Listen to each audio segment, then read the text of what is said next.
We have had prohibition in the state for 75 years, identical in many ways to prohibition on alcohol with many of the same results. And we have not revisited this policy. Keep in mind, marijuana was originally made illegal for economic reasons involving industries that were competing with it.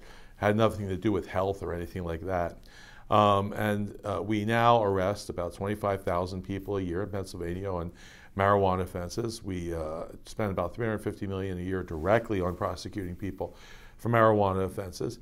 And we're destroying lives. What we're doing is we're taking people who've harmed nobody, destroyed no property, have not breached the peace in any way, and we're treating them like criminals. We're threatening them with incarceration, being separated from their families, a permanent criminal record, an end to their academic or professional career. And it's just a cruel, irrational, pernicious policy. Not only does it destroy lives and cost us hundreds of millions of dollars, it forces people who use marijuana to buy it from criminals on the street where it may not be safe, it may be laced with all sorts of dangerous chemicals.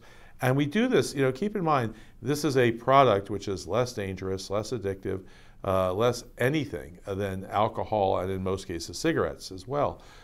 Anything you could say bad about marijuana, you could say about alcohol, and you could say far worse. Couple examples. Alcohol is physically addictive. We can measure physical addictiveness.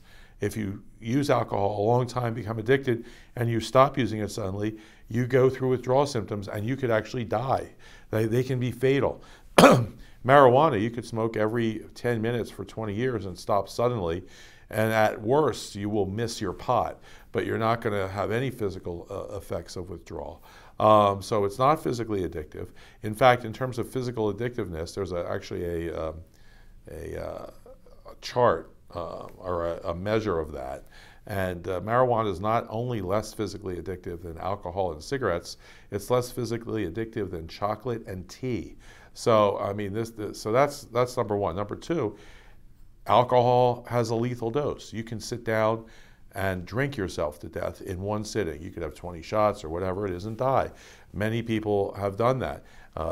Famously, the drummer for Led Zeppelin did that, but he's not the only one. There's many of them.